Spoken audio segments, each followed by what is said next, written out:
Hello everyone. இந்த class என்ன அப்படின்னு பார்த்தீங்கன்னா social issues in India with specific reference to Tamil Nadu. இது வந்துட்டு யூனிட் 3 குரூப் 2A ஒரு சிலபஸில் இருக்குது. Okay, new syllabus. ஓகேவா? ஸோ இது வந்து பார்த்தீங்கன்னா 3rd யூனிட் ஜென்ரல் ஸ்டடீஸில் இருக்கக்கூடியது. இது ரொம்ப ரொம்ப இம்பார்ட்டண்ட். இப்போ எப்படி எக்கனாமிக், ஜியாகிரஃபி, ஹிஸ்ட்ரி, அட்மினிஸ்ட்ரேஷன் இதெல்லாம் இம்பார்ட்டண்ட்டோ அதே மாதிரி இந்த சோஷியல் இஷ்யூஸ் இன் இந்தியாவும் ரொம்ப ரொம்ப இம்பார்ட்டண்ட். இதுலேருந்து நம்மளுக்கு கண்டிப்பாக 50 கொஷின்ஸ் கேட்கப்படும், 50 மார்க்ஸும் இருக்கும்.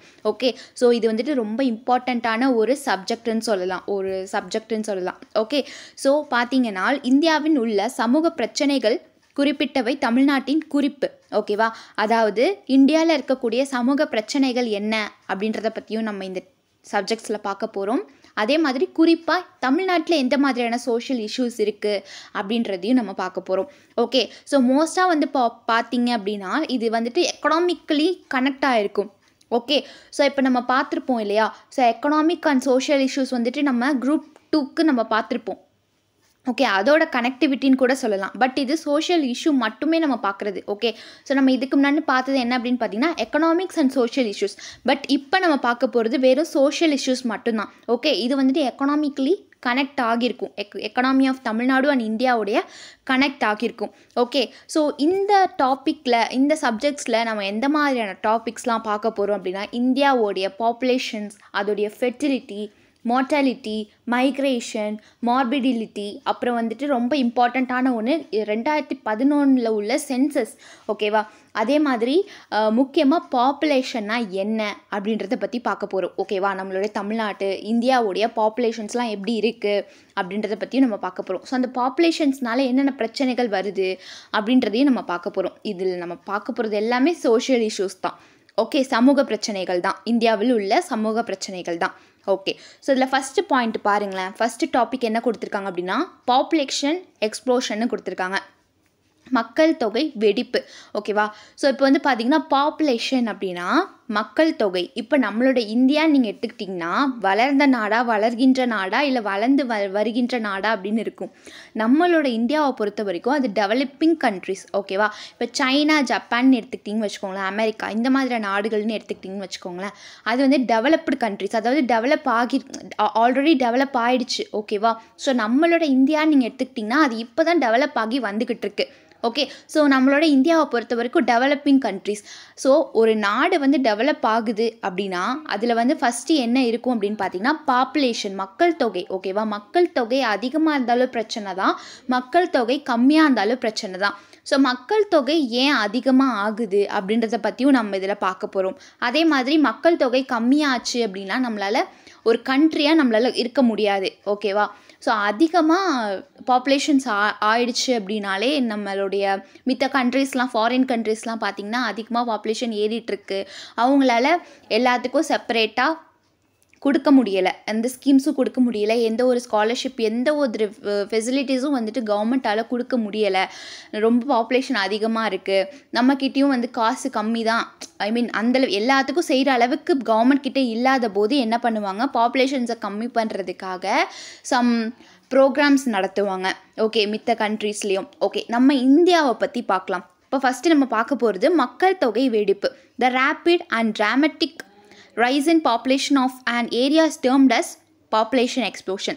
ஸோ பாப்புலேஷன் எக்ஸ்ப்ளோஷன், மக்கள் தொகை வெடிப்பு அப்படின்னா ஒரு குறிப்பிட்ட ஏரியாவில் திடீர்னு பாப்புலேஷன் ரைஸ் ஆச்சு அப்படின்னா அதுதான் என்னன்னு சொல்கிறாங்க, மக்கள் தொகை வெடிப்பு அப்படின்னு சொல்கிறாங்க.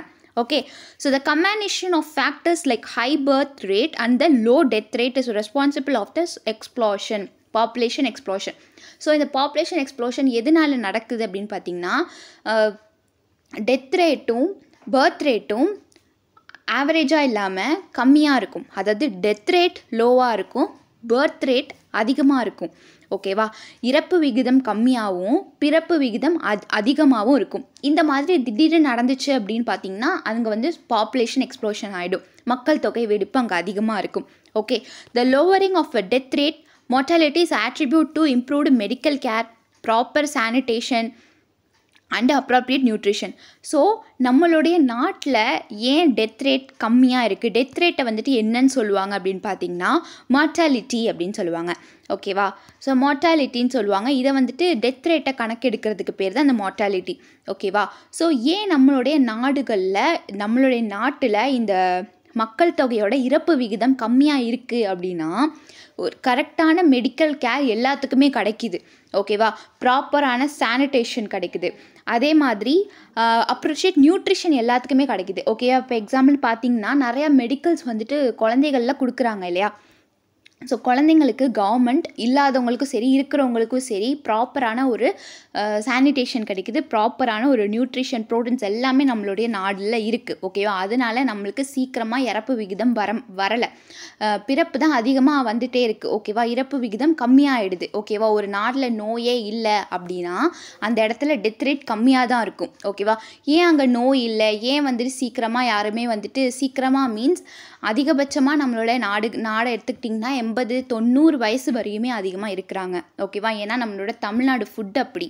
ஓகேவா? நம்ம வந்துட்டு இன்னும் வந்து ஹிஸ்டாரிக்கலாக இல்லை ஜாகிரஃபியாக இல்லை இன்னும் வந்து சயின்டிஃபிக்காக நம்ம போனோம் அப்படின்னு வச்சுக்கோங்களேன், கண்டிப்பாக நம்மளுக்கு என்னென்னா நம்ம இந்த அளவுக்கு ஒரு 70-80-90 வயசு வரைக்கும் இருக்காங்க அப்படின்னா அது அவங்க எடுத்துக்கிற ஃபுட்டாக தான் இருக்கும்.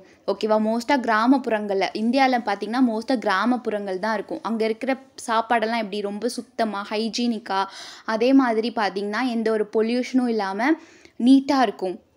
ஓகே, சிட்டி சைட்ஸுமே அப்படி தான் இருக்கும்.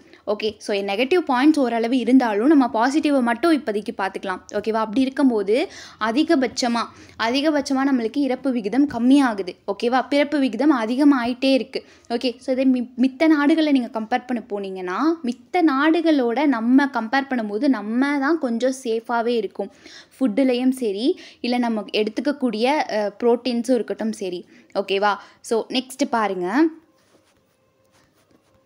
the main causes of population explosion in India. அதாவது இந்தியாவில் மக்கள் தொகையோட பெருக்கத்திற்கான முக்கியமான காரணங்கள் என்னென்ன அப்படின்னு கேட்குறாங்க. ஓகேவா?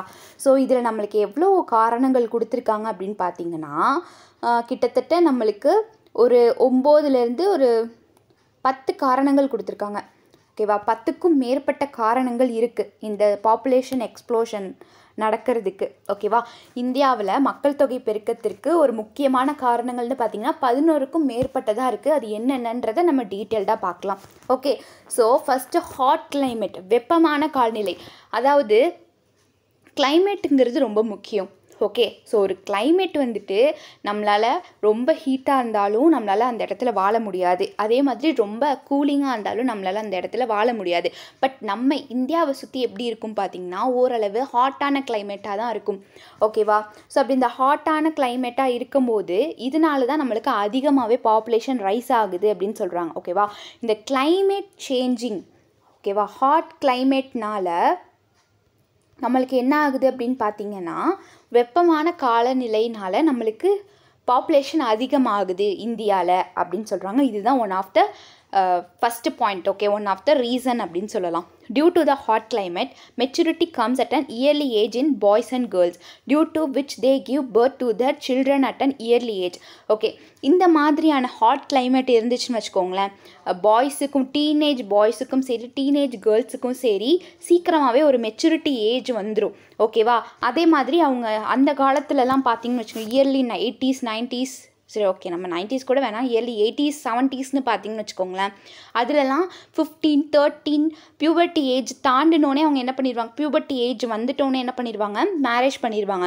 ஸோ அப்படி இருக்கும்போது அவங்க ரொம்ப சத்தானவங்களாக இருப்பாங்க. ஓகேவா? சின்ன வயசு அப்படின்றனால அவங்க ஏகப்பட்ட குழந்தைகளை பெற்றுட்ருப்பாங்க. ஓகேவா? அது நம்மளுடைய தமிழ்நாடு இந்தியாவுடைய கல்ச்சராகவே இருந்துகிட்டு இருந்துச்சு. பழமை ஹிஸ்ட்ரியை பற்றி நீங்கள் படிச்சிங்கன்னா உங்களுக்கு தெரிஞ்சிருக்கும். ஓகேவா? ஸோ அப்படி இருக்கும்போது அந்த மெச்சூரிட்டி ஏஜ் கேர்ள்ஸுக்கும் சரி பாய்ஸுக்கும் சரி சமமாக வந்துடுது. அது எதனால் அப்படின்னு பார்த்தீங்கன்னா இந்த ஹாட் கிளைமேட்னால. ஸோ இதனால ஈஸியாக அவங்க பருவம் அடைஞ்சிருவாங்க. ஸோ அதனால் சீக்கிரமாக அவங்களால குழந்தையும் பெற்றுக்க முடியுது. ஓகேவா?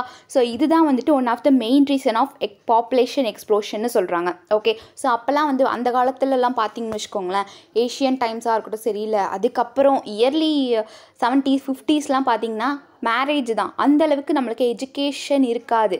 ஓகேவா? ஸோ கல்யாணம் பண்ணணும், அடுத்தடுத்து நம்ம வந்துட்டு குழந்தைகள் பெக்கணும், நம்மளுடைய வாரிசுகளை வளர்க்கணும், நம்மளுடைய குடும்பத்தை பெருக்கணும், இப்படி தான் இருந்துச்சு. பட் இப்போ உள்ள காலநிலைகள்னால் பார்த்தீங்கன்னு வச்சுக்கோங்களேன், இப்போ உள்ள கால்நடைகள் இப்போ உள்ள நாட்டில் எப்படின்னா எஜுகேஷனுக்கு ரொம்ப இம்பார்ட்டன்ஸ் கொடுக்குறாங்க. ஓகே, ஸோ இப்போ வந்துட்டு சீக்கிரமாகவும் அந்தளவுக்கு யாரும் திருமணம் பண்ணிக்க மாட்டுறாங்க. ஸோ குறிப்பிட்ட ஏஜ் ஒரு 25 அபோவ் தான் பண்ணிக்கிறாங்க. ஸோ அதனால் இப்போ வந்து பார்த்திங்கன்னா நம்மளால் இந்த குழந்தையும் வந்து பார்த்திங்கன்னா எக்கனாமிக்கலி ஒரு பேரண்ட்டுனா ஹஸ்பண்ட் ஒய்ஃப் 2 பேருமே சம்பாரித்து தான் ஆகணும். ஓகேவா? அந்த காலத்துன்னு எடுத்துக்கிட்டிங்கன்னா ஏகப்பட்ட சொத்து பத்துகள் இருக்கும். ஓகே, அப்படி இருக்கும்போது அவங்க 10க்கும் மேற்பட்ட குழந்தைகள் பெற்றுக்கலாம். ஆனால் இப்போன்னு பார்த்தீங்கன்னா 2 குழந்தைகளை பெக்கிறதுக்கே ஸ்கூல் செலவு, தென் ஏகப்பட்ட செலவுகள் இருக்கும் இல்லையா அவங்கள வளர்க்குறதுக்கான. அதுக்காகவே எல்லோரும் ஒன்றோட ஸ்டாப் பண்ணிக்கிறாங்க. ஓகே, ஸோ எப்போயாச்சும் ஒருத்தவங்க என்ன பண்ணுவாங்க அப்படின்னு பார்த்தீங்கன்னா இன்னொரு குழந்தைக்கு ஒன்று துணை வேணும் அப்படின்ற மாதிரி பெற்றுக்கிறதுக்கும் அதிகமான வாய்ப்புகள் உண்டு. ஸோ இந்த மாதிரியான காரணங்கள்லாம் நம்மளுக்கு இந்த காசஸில் வரும். ஓகேவா? பின்தொடர்ந்து நம்ம படிப்போம். ஸோ கிளைமேட் சேஞ்சிங்னா அதுக்கு மெயினான ரீசன் அப்படின்னு சொல்கிறாங்க. ஓகே, இந்த பாப்புலேஷன் எக்ஸ்ப்ளோஷனுக்கு. நெக்ஸ்ட்டு பாருங்கள், child marriage and multi marriage system, குழந்தை திருமணம் மற்றும் பல திருமண முறை. ஸோ இதில் 2வது பாதிக்குது என்ன அப்படின்னு பார்த்தீங்கன்னா, 2வது முக்கியமான காரணங்கள் பாப்புலேஷன் எக்ஸ்ப்ளோஷனில் என்ன அப்படின்னு பார்த்தீங்கன்னா குழந்தை திருமணம். அதுதான் நான் ஆல்ரெடி சொன்ன மாதிரி குழந்தை திருமணம் மீன்ஸ் 13-14 வயசுலேயே குழந்தைகளுக்கு என்ன பண்ணிடுவாங்க அப்படின்னு பார்த்தீங்கன்னா அது பியூபர்ட்டி ஏஜ் வந்ததுக்கப்புறம் குழந்தைங்களை திருமணம் பண்ணிடுவாங்க. ஸோ அப்படி பண்ணும்போது சிறு வயதிலே குழந்தைகள் வந்துட்டு அதிகமாக பெற்றுக்குவாங்க இல்லையா? ஸோ அப்படி இருக்கும்போது என்ன பண்ணுவாங்க அப்படின்னு பார்த்தீங்கன்னா நம்மளுக்கு பாப்புலேஷன் அதிகமாகிட்டு தான் இருக்கும். ஓகேவா? ஸோ அவங்களுக்கு வந்துட்டு ஒரு 49-50 வயசு வரையுமே அவங்களால குழந்தை பெற்றுக்க முடியும் அப்படின்னா அது வரையுமே அவங்க வந்துட்டு குழந்தை பெற்றுக்கிட்டே தான் இருப்பாங்க. ஓகேவா? சில குடும்பங்களில் பார்த்தீங்கன்னா 20க்கும் மேற்பட்ட குழந்தைகளை நம்மளால் பார்க்க முடியும். அதாவது இப்போ அப்படி பார்க்க முடியாது, இதுக்கு முன்னாடியான காலகட்டத்தில் நம்மளால் பார்க்க முடியும். ஓகேவா? அந்தளவுக்கு தான் நம்மளோட இந்தியா இருந்துட்டு வந்துச்சு. Okay, so in India the tradition of child marriage and multi marriage system is prevalent. Okay, பொதுவாகவே நம்மளோட இந்தியாவை பொறுத்த வரைக்கும் ஒரு கல்ச்சராகவே வந்துட்டு இருந்துச்சு இந்த சைல்டு மேரேஜ். அதுக்கப்புறமா தான் சைல்டு மேரேஜ்லாம் தடுத்து ஃப்ரீடம் கொடுத்து தென் அதுக்கப்புறமா தான் எஜுகேஷன்னா என்ன, எம்ப்ளாய்மெண்ட்னா என்ன, பெண்களுக்கும் சரி உரிமை இருக்குது. அதே மாதிரி திருமண வயது 18லேருந்து 21 அப்படின்னு மாற்றினாங்க. ஓகேவா? Marriage of around 80% of girls of the country is taking place to their young age of between 15 to 20 years. Okay, அதாவது கேர்ள்ஸ் பார்த்திங்கன்னா 80% கேர்ள்ஸ் வந்துட்டு என்ன பண்ணுறாங்க 15 to 20 இயர்ஸ்க்குள்ளே இருக்கக்கூடிய அந்த வயசுலே கல்யாணம் பண்ணிடுறாங்க. ஸோ இதனாலையும் என்ன ஆகுது அப்படின்னு பார்த்தீங்கன்னா ஈஸியாக அவங்களால குழந்தை பெற்றுக்க முடியுது. ஸோ அதனாலேயும் பாப்புலேஷன்ஸ் அதிகமாக இருக்குது அப்படின்னு சொல்கிறாங்க. Okay, next, thus the result of long married life comes in the form of excessive childbirth. The tradition of a multi-marriage system increased the rotation of childbirth. So actually பார்த்திங்கன்னா நம்மளோட Indian கல்ச்சரை பொறுத்த வரைக்கும் பெரிய குடும்பம்னா மரியாதை, அதாவது குழந்தைகள் இல்லை என்றால் அந்த குடும்பமே வந்துட்டு இல்லை அப்படின்ற மாதிரி இருக்கும். ஸோ நீங்கள் நிறையா குழந்தைகள் பெற்றா மட்டும்தான் உங்களால் இந்த குடும்பத்தில் இருக்க முடியும். இந்த மாதிரியான நிறைய மூட நம்பிக்கைகளும் வந்துட்டு நம்மளோட இந்தியன் கல்ச்சரில் இருந்துச்சு. ஓகேவா? ஸோ குழந்தைகள் இருந்தால் மட்டும்தான் அந்த குடும்பம் வந்துட்டு முழுமை அடையும், அப்போ தான் அந்த பொண்ணும் முழுமை அடைவா அப்படின்னே சொல்லி அவங்களால குழந்தை சீக்கிரமாக மித்தவங்க இந்த மாதிரியான தேவையில்லாத மூட நம்பிக்கைகள் இந்த மாதிரிலாம் கொடுத்தும் அந்த குழந்தைய வந்துட்டு என்ன பண்ணிடுறாங்க அப்படின்னா குழந்தைய பெக்க வச்சிடுறாங்க. ஸோ ஒன்று மட்டும் பெற்றுட்டு இருந்தாலும் அவங்க என்ன பண்ணுவாங்க அப்படின்னு பார்த்தீங்கன்னா இன்னொன்றும் இருக்கணும் அப்படின்ற மாதிரி நிறைய மூட நம்பிக்கைகளை அந்த பெண் மேலே விதித்து அதிகமாக குழந்தைகளை பெற வச்சுருவாங்க. ஓகே, ஸோ இந்த மாதிரி இருக்கிறனால தான் நம்மளுக்கு அதிகமாக பாப்புலேஷன் எக்ஸ்ப்ளோஷன் ஆகிட்டுருக்கு அப்படின்னு சொல்லலாம். ஸோ இப்போ நெக்ஸ்ட்டு பாருங்கள், ரிலீஜியஸ் சூப்பர்ஸ்டிஷன்ஸ் அப்படின்னா மத மூட நம்பிக்கைகள். நான் ஆல்ரெடி சொன்ன மாதிரி தான். ஸோ என்ன அப்படின்னு பார்த்தீங்கன்னா இப்போ ஹிந்துஸ் ரிலிஜியன்ஸ்லாம் வந்து பார்த்தீங்கன்னா எப்படி பண்ணுவாங்க அப்படின்னு பார்த்தீங்கன்னா ஒரு குழந்தை ஹிந்து ரிலிஜியன்ஸுன்னு இல்லை, காமனாக நம்மளோட இந்தியாவிலே பார்த்தீங்கன்னா எதனால் இங்கே குறிப்பிட்ட ஹிந்து ரிலீஜியஸ்னு சொல்கிறாங்கன்னா இந்தியாவில் 90% 80% மக்கள் ஹிந்துஸாக தான் இருக்காங்க இல்லையா. ஸோ அதனால் இங்கே குறிப்பிட்டு ஹிந்துஸ்ன்னு சொல்கிறாங்க. மத்தபடி எல்லா மதங்களையுமே நம்மளோட இந்தியாவில் இருக்கக்கூடிய எல்லா மதங்களும் சரி, எல்லா மக்களும் சரி எப்படி இருக்காங்க அப்படின்னு பார்த்திங்கன்னா, ஒரு குடும்பம் அப்படின்னா அந்த குடும்பத்துக்கு ஒரு வாரிசு வேணும், ஒரு ஆண் குழந்தை கண்டிப்பாக வேணும் அப்படின்ற மாதிரி ஒரு மூட நம்பிக்கையை வச்சுட்டாங்க. அப்படி இருக்கும்போது ஃபஸ்ட்டு குழந்தை பெறுறது அது பெண்ணாக வந்துச்சுன்னா கண்டிப்பாக ஒரு ஆண் வேணும், ரெண்டாவதும் பெண்ணாக வரும். ஸோ இந்த மாதிரி நம்மளுக்கு வரிசையாக ஒரு 4-5 பெண்ணாக வந்துட்டு கடைசியில் வந்துட்டு ஆணாக வரும். ஸோ சில பேர் என்ன பண்ணுவாங்க அப்படின்னு பார்த்தீங்கன்னா, அது ஆண் வர வரைக்கும் குழந்தைகளை பெற்றுக்கிட்டே இருப்பாங்க. ஸோ இது மூலியமாக என்ன அப்படின்னு ஆகுது அப்படின்னு பார்த்தீங்கன்னா, பாப்புலேஷன் எக்ஸ்ப்ளோஷன் அதிகமாக ஆகுது அப்படின்னு சொல்கிறாங்க. ஓகே, ஸோ நெக்ஸ்ட்டு வந்து பார்த்திங்கன்னா, முஸ்லீம்ஸ் கம்யூனிட்டியில் என்ன பண்ணுவாங்க அப்படின்னு பார்த்தீங்கன்னா, பெண்களும் சரி ஆண்களும் சரி சமம் தான். பெண்ணும் ஒரு காட் கொடுத்த கிஃப்ட்டு தான், ஆணும் காட் கொடுத்த கிஃப்ட்டு தான். ஓகேவா. ஸோ ஒரு பேபினாலே ஒரு காட் கொடுத்த கிஃப்ட்டு அப்படின்னு சொல்லிட்டு அவங்க நம்புவாங்க. ஆனால் என்ன சொல்லிடுறாங்க, இங்கே வந்து ஃபேமிலி பிளானிங் அப்படின்ற ஒரு சப்ஜெக்ட் இருக்குது இல்லையா. ஸோ அந்த ஃபேமிலி பிளானிங் பண்ணிங்க அப்படின்னா அது பாவம் அப்படின்னு சொல்கிறாங்க. எதனாலனா கடவுள் கொடுக்குறத தடுக்கிற மாதிரியான ஒரு விஷயம் அந்த ஃபேமிலி பிளானிங் அப்படின்னு சொல்லிடுறாங்க. ஸோ இது மூலியமாகவும் இந்த ஃபேமிலி பிளானிங் பண்ணாதனாலே அவங்களுக்கு கரு வந்துட்டு நிறையா வந்துகிட்டே இருக்குது. லைக் சைல்ட் பர்த் அதிகமாக நடந்துகிட்டே இருக்குது. இதனால் பாப்புலேஷன் எக்ஸ்ப்ளோஷனும் அதிகமாக ஆகிட்டு இருக்குது அப்படின்னு சொல்கிறாங்க. ஓகே, ஸோ நெக்ஸ்ட்டு பாருங்கள், கல்வி அறிவின்மை மற்றும் அறியாமை. இப்போ மோஸ்ட்டாக பார்த்திங்கன்னா இந்தியாவில் வந்துட்டு நிறைய அன்எம்ப்ளாய்மெண்ட் இருக்காங்க, அன்எஜுகேட்டட் பீப்புள் இருக்காங்க இந்த கிராமத்து சைடில். ஓகே, ஸோ இப்போ தான் கொஞ்சம் கொஞ்சமாக எல்லோரும் படிச்சுட்டு வராங்களே தவிர, முன்னாடி காலத்துலலாம் பார்த்திங்கன்னா யாரும் அந்தளவுக்கு படிச்சிருக்க மாட்டாங்க, அந்தளவுக்கு ஒரு அறிவாகவே இருக்காது. ஓகேவா, அவேர்னஸாக இருப்பாங்க. ஓகே, ஸோ இதில் வந்து பார்த்தீங்கன்னா in India around 36% of male and 61% of females are illiterate. So என்ன சொல்கிறாங்க அப்படின்னு பார்த்தீங்கன்னா, இந்தியாவில் மொத்தமாக 36% மேல்களும் 61% ஆண்களும் ஒரு படிப்பறிவே இல்லாதவங்களாக இருக்காங்க. ஸோ அதனால் அவங்களுக்கு இந்த ஃபேமிலி பிளானிங்னா என்ன அப்படின்றது தெரியாது. ஓகேவா. ஸோ அதே மாதிரி to they know about the conscience of excessive child birth. அதாவது தொடர்ந்து சைல்ட் பர்த் கொடுத்துட்டே இருந்தால் அது உடலுக்கும் நல்லது இல்லை அப்படின்னு எந்த ஒரு அவேர்னஸும் அவங்களுக்கு தெரியாது. ஓகேவா. ஸோ மித்தவங்க போய் சொன்னாலுமே அவங்களுக்கு எப்படி இருக்கும் அப்படின்னு பார்த்தீங்கன்னா, அது புரியலை, எங்களோட மதம், எங்களுடைய நம்பிக்கை, எங்களுடைய கொள்கை, எங்களுடைய கலாச்சாரம் அப்படின்ற மாதிரி அவங்க இருந்துருவாங்க. ஓகேவா.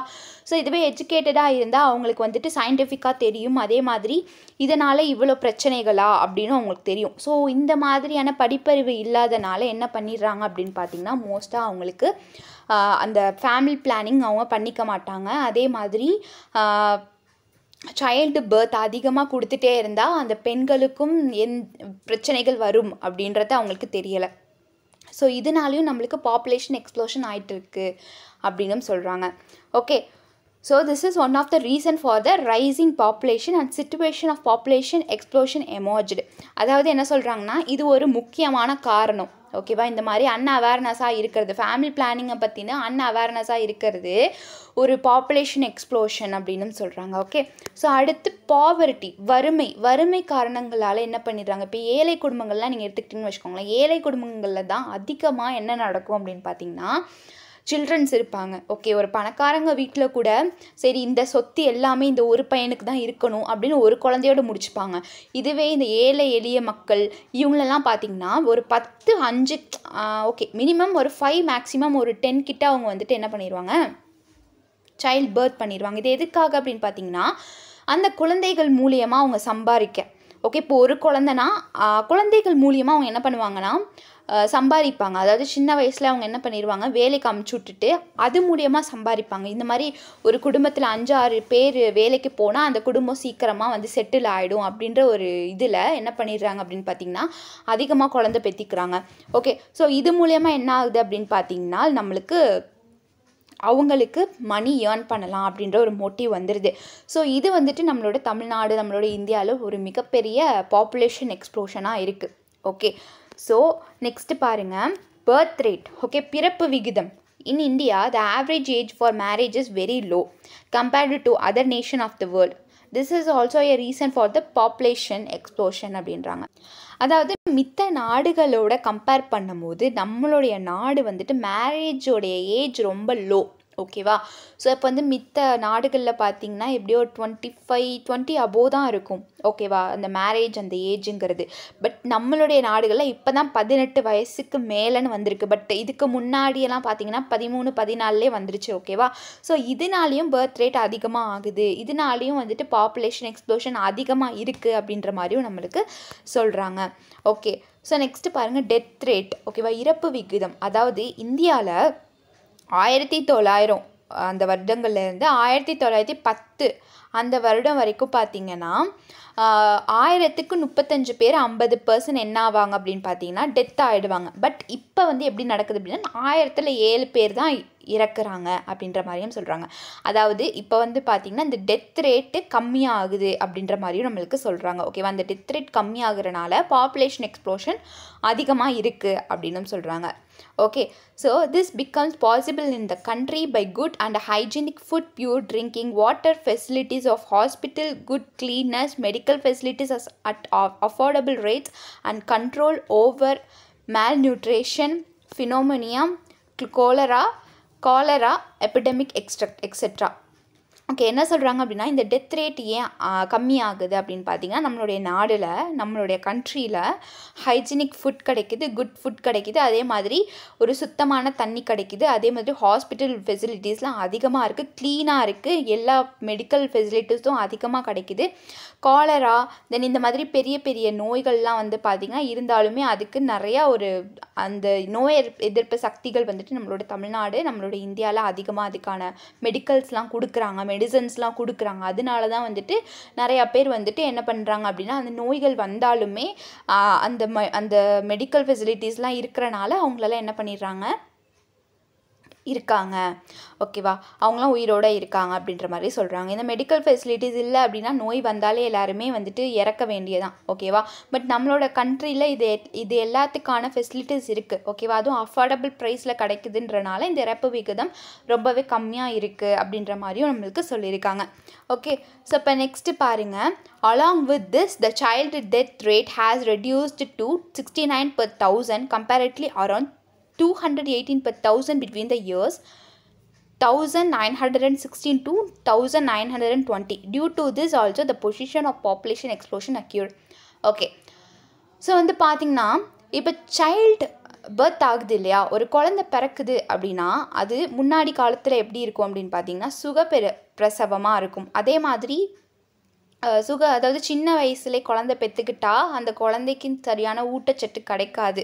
ஓகேவா? ஸோ அதனால் அந்த குழந்தை இறந்து தான் வந்து பிறக்கும். அதே மாதிரி நிறையா என்ன பண்ணிடுறாங்க அப்படின்னு பார்த்திங்கன்னா சைல்டு டெத் ரேட் அதிகமாக நடந்துட்டு இருந்துச்சு. ஓகே, அந்த காலத்துலலாம் அது ஏன் அப்படின்னு பார்த்தீங்கன்னா சின்ன வயசுலேயே கல்யாணம் பண்ணி கொடுத்துட்றனால அந்த பெண்களால் கரெக்டான ஊட்டச்சத்து கிடைக்காம அந்த குழந்தைகளும் என்ன ஆகும் அப்படின்னு பார்த்தீங்கன்னா இறந்து போயிடும். ஓகேவா?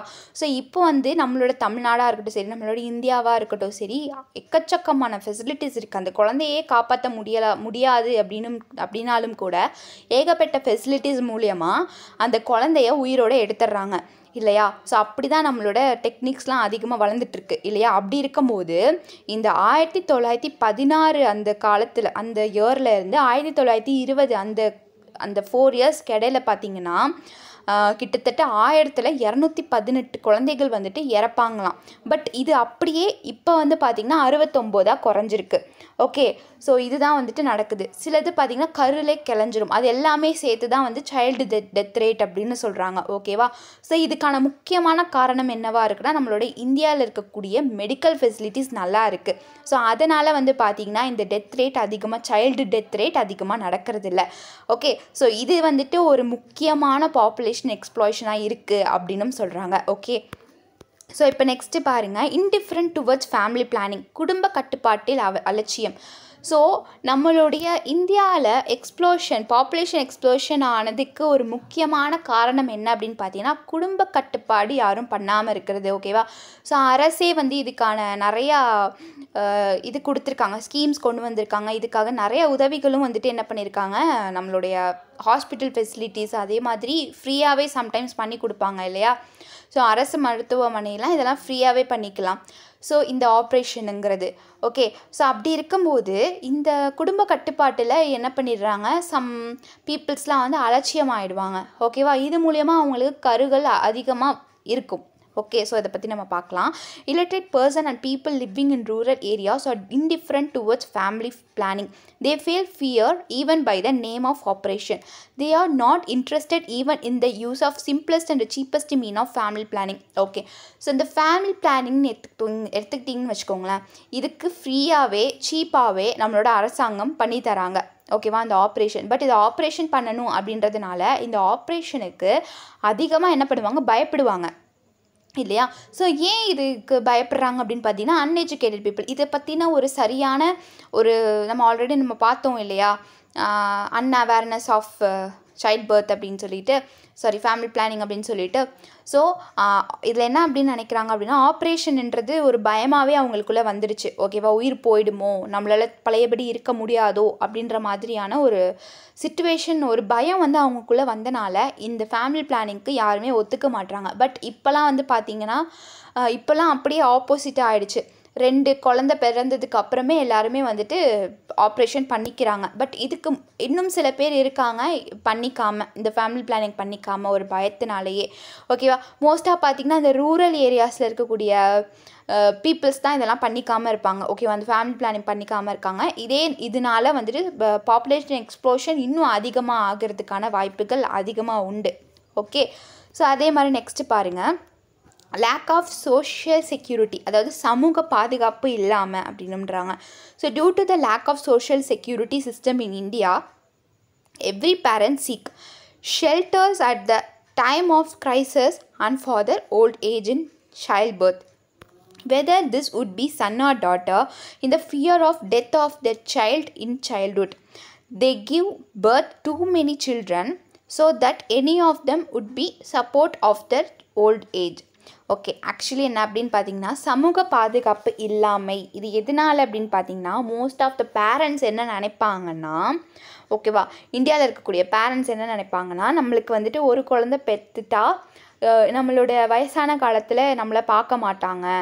ஓகேவா, இதுவே பெண்ணு அதாவது இதுவே வந்துட்டு என்ன பண்ணுறாங்க, ஒரு பெண்ணை பெற்றுட்டாங்க. ஓகேவா, ஒரு கேர்ள் பேபி பெற்றிருக்காங்க. ஓகேவா, ஸோ அப்படி இந்த கேர்ள் பேபி இருக்கும் போது இவங்க வந்துட்டு குறிப்பிட்ட ஏஜில் இன்னொரு வீட்டுக்கு போகிற பொண்ணு நம்மளை யாரும் பார்த்துக்க மாட்டாங்க. ஸோ இதனால் வந்துட்டு பையனை பெற்பாங்க. ஸோ இந்த பையனும் நம்மளை பார்த்துக்க மாட்டான், அதனால வந்துட்டு இன்னொரு பையனை பெற்பாங்க. ஸோ இந்த மாதிரி ஒரு ஃபியர்னஸ்னால, இந்த மாதிரி ஒரு இன்செக்யூரிட்டி ஒரு ஃபீலுன்றனால அவங்க என்ன பண்ணிடுவாங்க, நிறையா குழந்தைகளை பெற்றுப்பாங்க.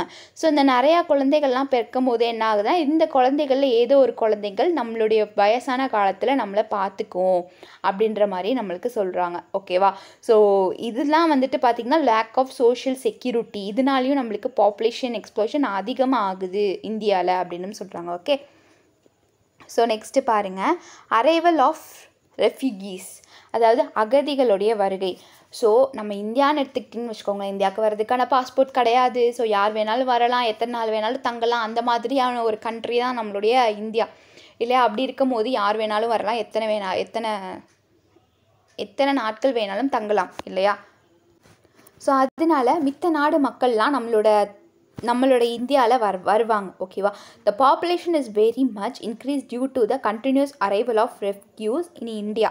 At the time of division of India and Pakistan in 1947, more than 1 crore refugees came to India. Okay, so இந்த அகதிகள் வருகைன்னு பார்த்திங்கன்னா நிறைய நாட்டுக்காரவங்க நம்மளுடைய இந்தியாவில் இருப்பாங்க. மோஸ்ட்டாக வந்து பார்த்திங்கன்னா தாய்லாண்டுக்காரங்கள் அதிகமாக இருப்பாங்க. அதே மாதிரி ஸ்ரீலங்காக்காரங்கள் எல்லாமே அதிகமாக நம்மளுடைய நாடுகளில் இருப்பாங்க இல்லையா. அது எதனால் அப்படின்னா, இந்த 1947 அந்த டயத்தில் இந்தியாவும் பாகிஸ்தானும் பிரிஞ்ச அந்த நேரத்தில் என்ன ஆகுது அப்படின்னு பார்த்திங்கன்னா, அங்கே உள்ள மக்கள் எல்லாமே வந்துட்டு நம்மளோட இந்தியாவுக்கு வந்துட்டாங்க. ஓகேவா, அதில் பார்த்திங்கன்னா மொத்தமாக 1 கோடி மக்கள்லாம் என்ன பண்ணிட்டாங்க, இந்தியாவுக்கு வந்துட்டாங்க. ஓகேவா, இதனால் வந்து பார்த்திங்கன்னா ரொம்ப அதிகமாக பாப்புலேஷன் வெடிக்க ஆரம்பிச்சிச்சு. ஓகே, ஸோ நெக்ஸ்ட்டு பார்த்திங்கன்னா இன் 1962 1962 அந்த ஆண்டில் பார்த்திங்கன்னா சைனாவுக்கு ஒரு பெரிய அட்டாக் நடந்துச்சு. ஓகேவா, அதில் என்னென்னா 1 கோடி மக்கள் வந்துட்டு 1921 வந்துட்டாங்க. அதே மாதிரி பார்த்தீங்கன்னா பங்களாதேஷ்லேயும் 1 கோடி மக்கள் வந்துட்டாங்க ஓகேவா நம்மளோட இந்தியாவுக்கு.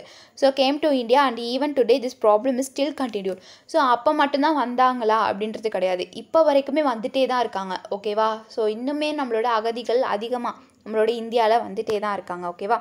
அடுத்து பாருங்கள், அப்பார்ட் ஃப்ரம் திஸ் இது மட்டும் இல்லாமல் the continuous arrival of Nepalis is also still continued ஓகேவா. அதே மாதிரி இல்லாமல் இதை தவிர நேபாளிங்கெல்லாம் அதிகமாக நம்மளோட இந்தியாவுக்கு வருகை தந்துகிட்டே இருக்காங்க ஓகேவா, வந்துட்டே இருக்காங்க ஒரு அகதிகளாக, இங்கேயும் தங்கிடுறாங்க. அதனாலேயும் நம்மளுக்கு பாப்புலேஷன் எக்ஸ்ப்ளோஷன் அதிகமாகிடுது ஓகேவா. So more then 5 lakhs Tamil refugees had come to India due to Sri Lankan Tamil problem.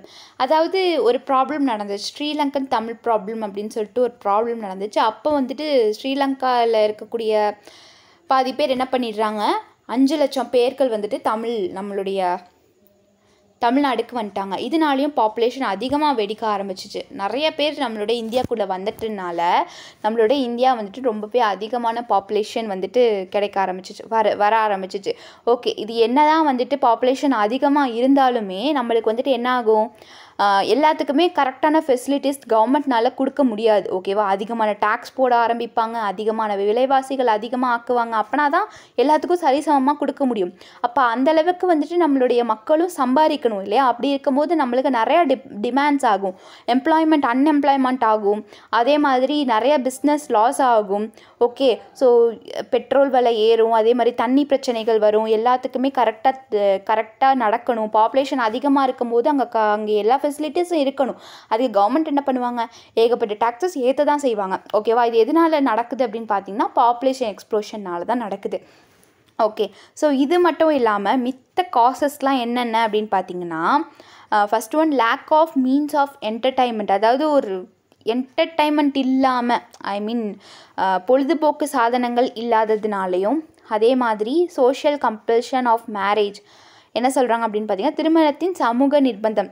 அதாவது நம்மளுடைய இந்தியாவை பொறுத்த வரைக்கும், நம்மளுடைய தமிழ்நாடு பொறுத்த வரைக்கும் திருமணம்ங்கிறது ஒரு கல்ச்சர், ஒரு ட்ரெடிஷ்னல்.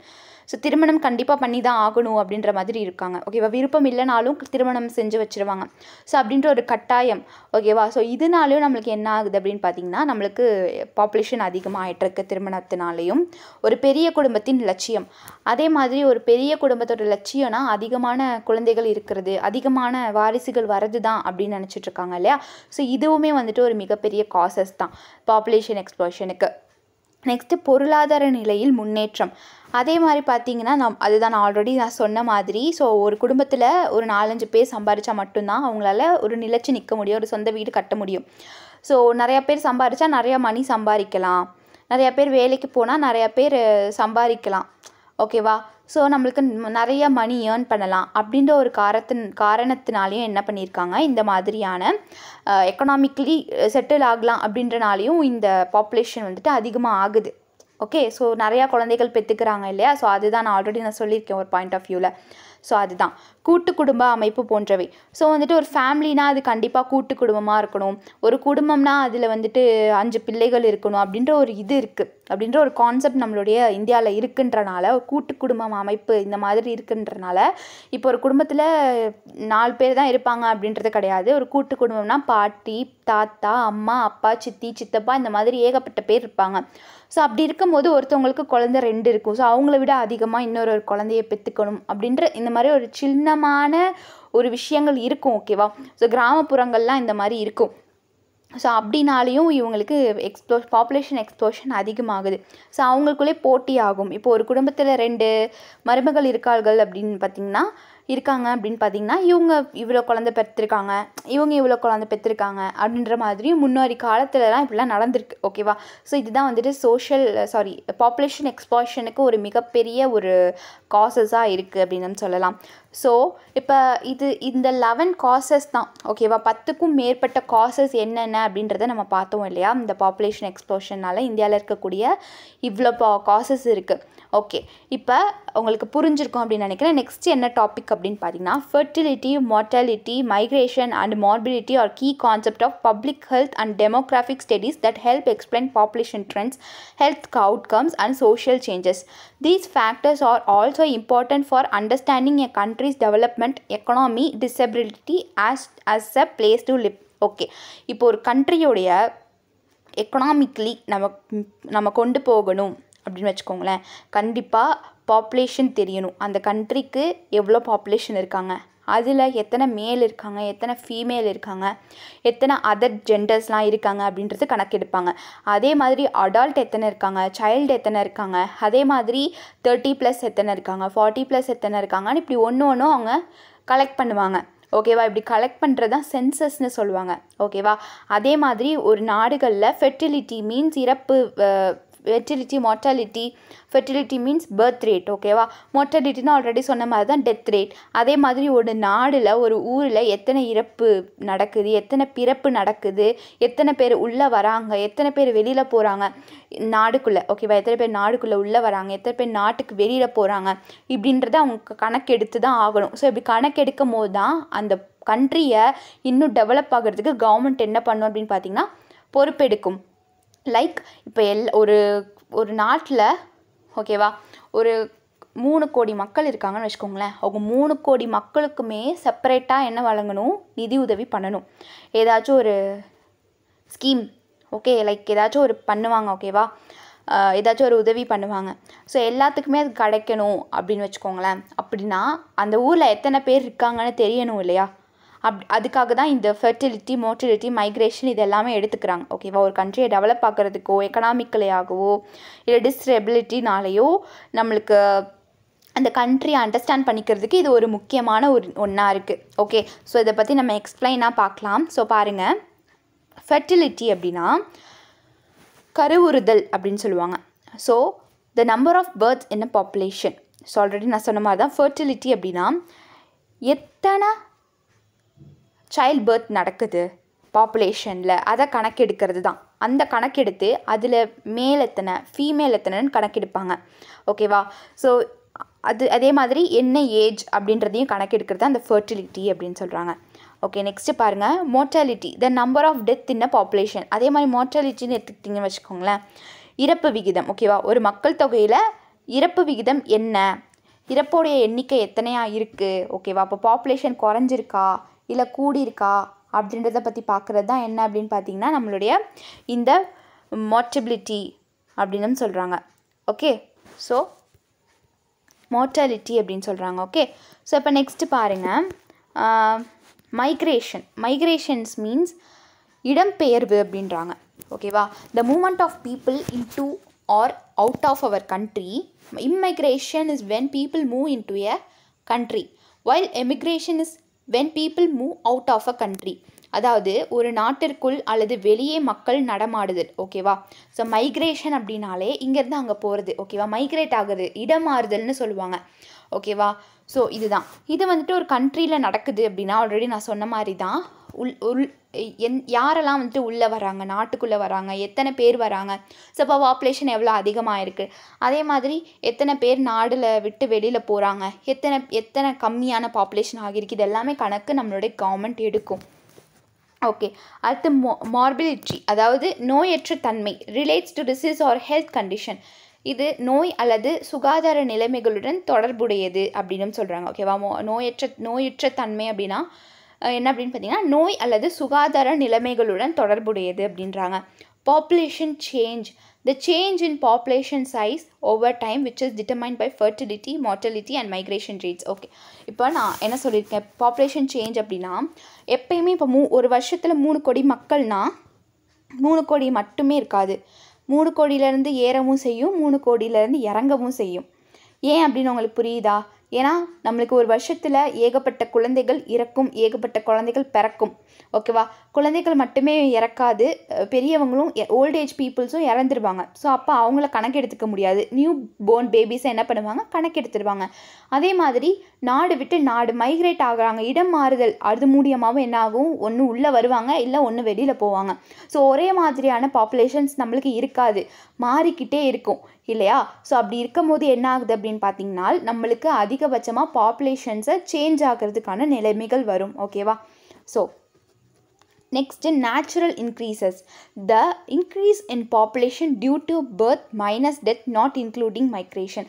அதாவது என்ன சொல்கிறாங்க அப்படின்னு பார்த்தீங்கன்னா நேச்சுரல் இன்க்ரீசஸ், அதாவது இந்த மைக்ரேஷன் இல்லாமல் வெளியில் போகிறதோ இல்லை இந்த நாட்டை விட்டு வெளியில் போகிறதோ நாட்டுக்குள்ளே வரதோ இது மட்டும் இல்லாமல் the increase in population due to birth minus deaths. Okay, so பர்த்னால நேச்சுரல் இன்க்ரீசஸ்னால் என்ன, பிறப்புனால. ஓகேவா, ஒரு நாட்டில் இருக்கக்கூடிய பேபி பேர்ன்ஸ் ஆனாலும் அதே மாதிரி டெத்து கம்மியானாலும் இந்த மாதிரி பாப்புலேஷன்ஸ் அதிகமாக எக்ஸ்ப்ளாஷன் ஆகும் அப்படின்னு சொல்கிறாங்க. Okay, so next net migration, the difference between number of people migrating into a country and the number of people migrating out. Okay, இந்த நெட் மைக்ரேஷன் அப்படின்னா மைக்ரேட் அதுக்கும் மைக்ரேட்டிங் அவுட்டுக்கும் உள்ள டிஃப்ரென்ஸ் நான் ஆல்ரெடி சொன்ன மாதிரி தான். ஒரு நாட்டிற்கு இடம்பெயரும் மக்களின் எண்ணிக்கைக்கும் புலம்பெயர்ந்தவர்களின் எண்ணிக்கைக்கும் உள்ள வித்தியாசம்.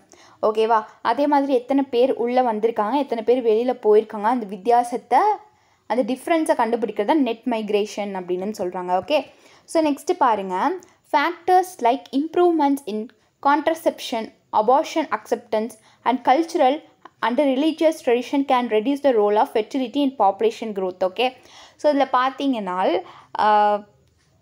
இந்த fertility population growth-ஐ ஸோ என்ன சொல்கிறாங்கன்னா கருத்தடை, கருக்கலைப்பு, ஏற்றுக்கொள்ளுதல் மற்றும் கலாச்சார மற்றும் மத மரபுகளின் முன்னேற்றம் போன்ற காரணிகள் மக்கள் தொகை வளர்ச்சியில் கருவுறுதல் பங்கை குறிக்கலாம். ஸோ என்ன அப்படின்னு பார்த்தீங்கன்னா நேச்சுரலாகவே இதை நம்ம கண்ட்ரோல் பண்ணலாம் அப்படின்னு என்ன சொல்கிறாங்க, கவர்மெண்ட் சொல்கிறாங்க. என்னென்னா இப்போது ஒரு குடும்பத்துக்கு ஒருத்தர் தான், இப்போ ஒரு குடும்பத்துக்கு 2 பேர் தான் அப்படின்னு முடிவு பண்ணிட்டாங்கன்னு வச்சுக்கோங்களேன். அதே மாதிரி இந்த ஃபெர்டிலிட்டி மீன்ஸ் பர்த் ரேட்டை கம்மி பண்ணுறது மூலியமாக நம்மளுக்கு இந்த பாப்புலேஷன் எக்ஸ்ப்ளோஷனை தடுக்கலாம் அப்படின்ற மாதிரி நம்மளுக்கு சொல்லியிருக்காங்க இல்லையா. ஸோ இந்த கருக்கலைப்பு, கருத்தடை, ஸோ கருக்கலைப்பு மீன்ஸ் கருவை வந்து கலைக்கிறது கிடையாது, லைக் அதுக்காக ஃபேமிலி பிளானிங் மூலியமாக அதை வந்துட்டு கண்ட்ரோல் பண்ண முடியும் அப்படின்ற மாதிரியும் சொல்கிறாங்க. ஓகேவா, ஸோ இந்த ஃபர்டிலிட்டியை கம்மி பண்ணால் அந்த பாப்புலேஷன் க்ரோத் ஆகிறது கம்மியாகும் அப்படின்னு சொல்கிறாங்க. Fertility means birth rate. Okay, so அந்த பர்த் ரேட்டை கம்மி பண்ணுறது மூலிமா பாப்புலேஷன் எக்ஸ்ப்ளோஷனை தடுக்கலாம் அப்படின்னு சொல்கிறாங்க நேச்சுரலாகவே.